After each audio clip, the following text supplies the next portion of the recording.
Assalamualaikum warahmatullahi wabarakatuh. Halo teman-teman semua. Pada video kali ini kami akan membahas mengenai kunci determinasi mandibulata. Sebelum kita memasuki materi, alangkah baiknya kami memperkenalkan diri terlebih dahulu.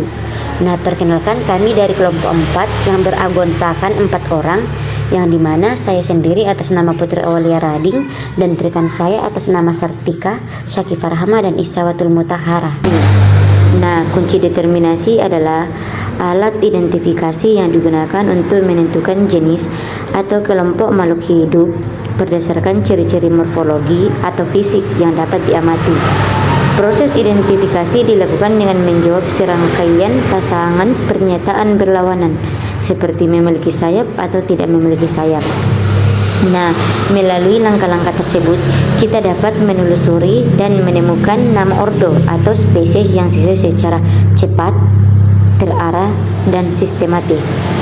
Kunci determinasi sangat berguna dalam klasifikasi hewan maupun tumbuhan, seperti dalam contoh penentuan kelompok mandibulata, yaitu Diplura, Protura, Colembola, Pterygota, Tisanura, Silopoda, dan Diplopoda. Nah, langsung saja. Adapun ordo mandibulata yang akan saya jelaskan yaitu ordo Diplura dan ordo Protura. Nah, ordo Diplura termasuk dalam kelas Entagonata dan merupakan hewan kecil tak bersayap dengan ukuran tubuh sekitar 2 hingga 5 mm. Hewan ini pula memiliki 2 antena panjang di kepala serta sepasang cerci di bagian belakang tubuh yang menyerupai ekor. Diplura tidak memiliki mata dan biasanya hidup di tanah lembab, di bawah batu, atau di tumpukan daun gugur. Mereka pun bernapas melalui sistem trakea dan berperan sebagai pemakan sisa organik atau predator serangga kecil, contohnya Campodea staphylinus. Nah, selanjutnya ordo Protura. Ordo Protura juga termasuk ke dalam kelas Entognata. Anggota ordo ini berukuran sangat kecil, bahkan kurang dari 2 mm, dan tidak memiliki mata, antena, maupun sayap. Ciri khasnya adalah kepala berbentuk kerucut dengan kaki depan yang berfungsi sebagai antena sebagai alat peraba.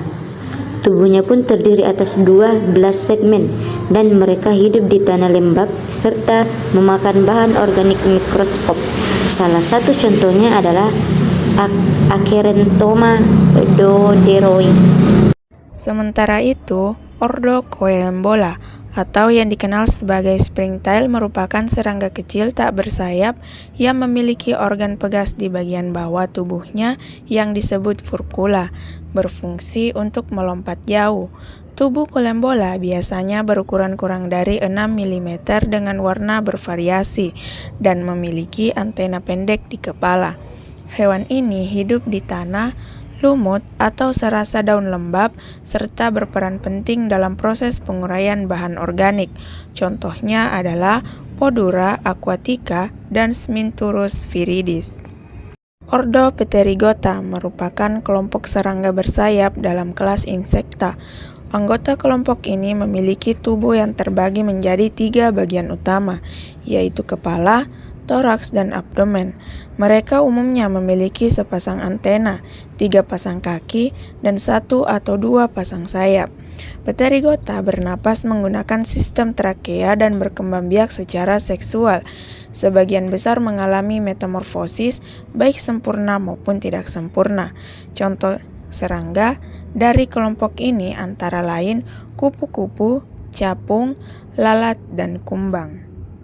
Ordo Tisaruna, yang kini dikenal sebagai Zygentoma, merupakan kelompok serangga primitif tak bersayap. Tubuhnya pipi, memanjang, dan ditutupi sisik berwarna perak sehingga sering disebut silverfish.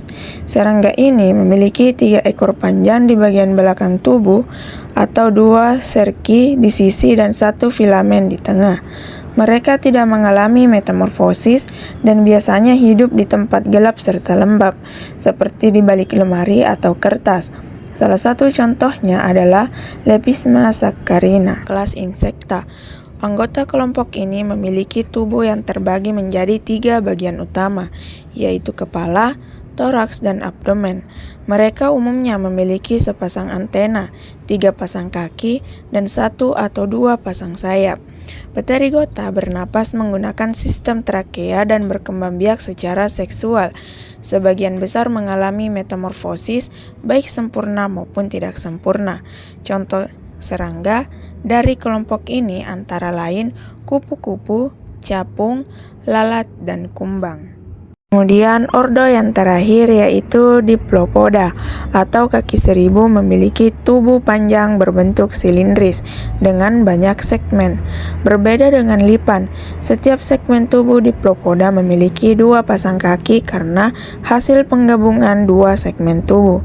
Mereka bergerak lambat, tidak beracun, dan hidup di tempat lembab. Kaki seribu bersifat herbivora atau detritivora, memakan daun busuk dan bahan organik lainnya. Sebagai pertahanan diri, mereka menggulung tubuhnya dan mengeluarkan cairan berbau tajam. Contohnya adalah Spirobolus marginatus dan Julius terrestris. Baik, selanjutnya kita beralih ke kunci determinasi. Pada slide ini disajikan kunci determinasi mandibulata dalam bentuk diagram bercabang. Pada mandibulata terdapat 2 percabangan utama yang disimbolkan dengan 1A dan 1B. 1A yaitu memiliki 3 pasang kaki sejati serta tubuh terbagi menjadi 3 bagian utama, yaitu kepala, toraks, dan abdomen. Yang kedua, 1B yaitu mempunyai kaki di setiap segmen tubuh dengan tubuh terbagi atas 2 bagian, yaitu kepala dan batang tubuh atau disebut juga dengan trunk. Pada 1A terdapat percabangan berikutnya, yaitu disimbolkan dengan 2A dan 2B. 2A, jika mandibula terletak di dalam kepala dan tidak memiliki sayap, maka kita lihat lagi percabangan berikutnya yang disimbolkan dengan 4A atau 4B.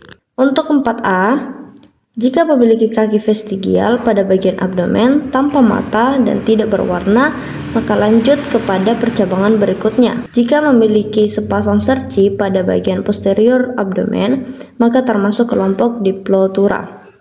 Sedangkan jika tidak memiliki serci, maka masuk ke kelompok Protura. Sementara itu, jika tidak memiliki kaki vestigial pada abdomen, memiliki mata dan berwarna, maka termasuk kelompok Colemba. Untuk mandibula terletak di luar kepala, itu akan lanjut ke percabangan berikutnya yang disimbolkan dengan 5A dan 5B. 5A, jika memiliki sayap maka termasuk kelompok Pterygota.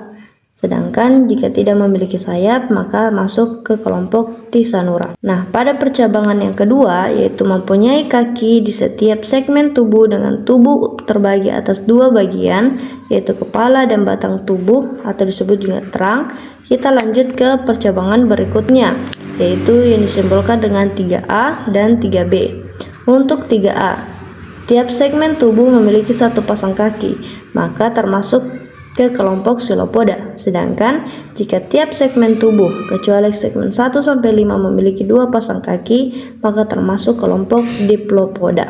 Baik, teman-teman. Di sini saya akan melanjutkan penjelasan dari teman-teman saya terkait kunci determinasi. Nah, kunci determinasi sendiri adalah alat identifikasi yang digunakan untuk menentukan nama atau kelompok suatu organisme berdasarkan ciri-ciri morfologi yang dapat diamati secara langsung, dengan tujuan untuk mempermudah proses pengenalan organisme, apakah organisme ini termasuk ke dalam filum, ordo, kelas, famili, genus, atau spesies tertentu. Kunci determinasi secara dikotomis, artinya dikotomi sendiri memiliki arti setiap langkah terdiri atas 2 pilihan antara A atau B yang berlawanan. Artinya setiap pilihan mewakili perbedaan ciri tertentu. Misalnya jumlah kakinya berbeda, jumlah segmen tubuhnya, ada atau tidaknya sayap, warna tubuh, serta struktur antenanya dan lain sebagainya.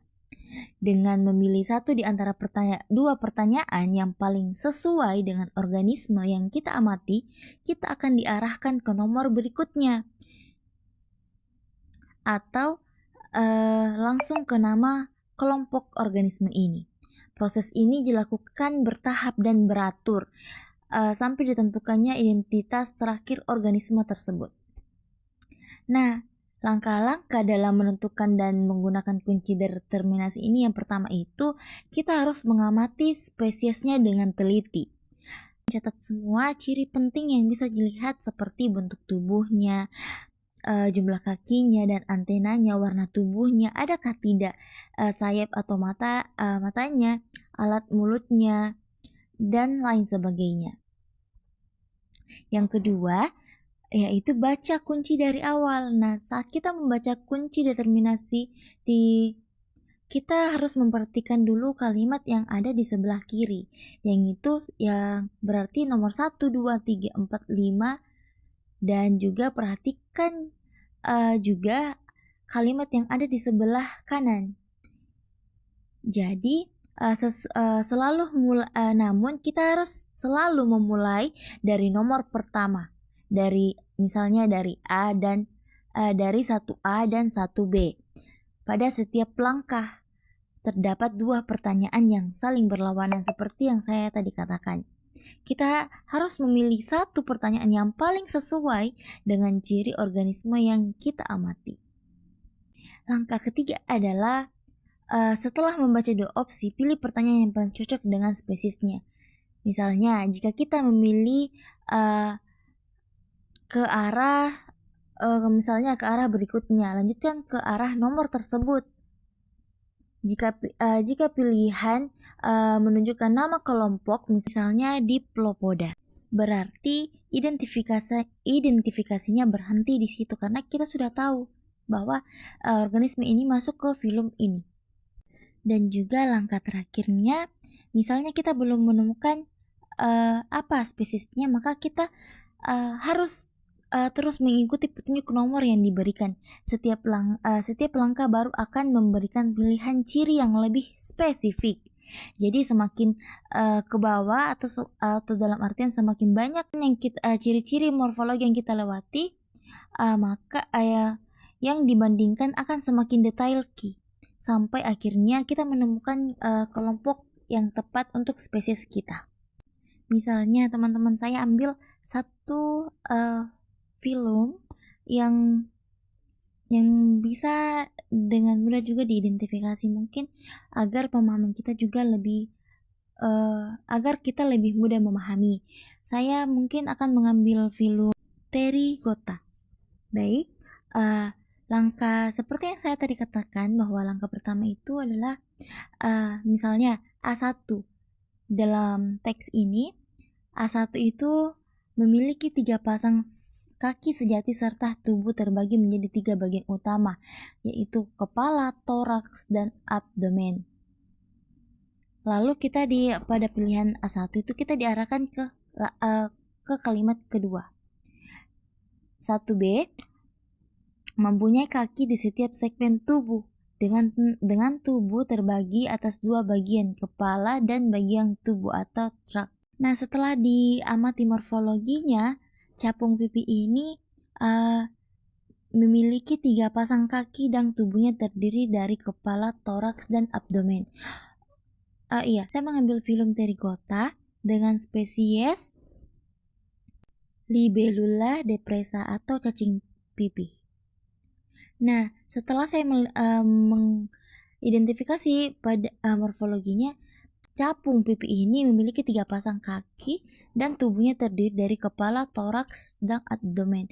Berarti pada pilihan pertama atau pada langkah pertama, saya memilih A1 dan dilanjutkan ke nomor 2 sesuai dengan instruksinya. Di langkah kedua ada 2A dengan deskripsi mandibula terletak di dalam kepala dan tidak memiliki sayap. 2B, mandibula terletak di luar kepala.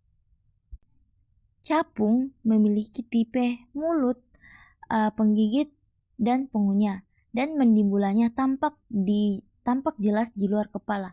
Maka saya memilih pada langkah kedua itu saya memilih 2B dan dilanjutkan ke nomor 5. Nah, pada nomor 5 ini terdapat lagi dua pilihan. 5A memiliki sayap dan 5B tidak memiliki sayap. Sedangkan kita tahu sendiri bahwa capung itu memiliki sayap, berarti capung ini termasuk pada filum Pteregota. Karena memiliki dua pasang sayap besar dan transparan, ciri khas serangga bersayap, maka capung pipi ini atau Libellula depressa termasuk pada filum Pteregota. Itulah tadi penjelasan dari kelompok kami terkait kunci determinasi mandibulata. Wassalamualaikum warahmatullahi wabarakatuh.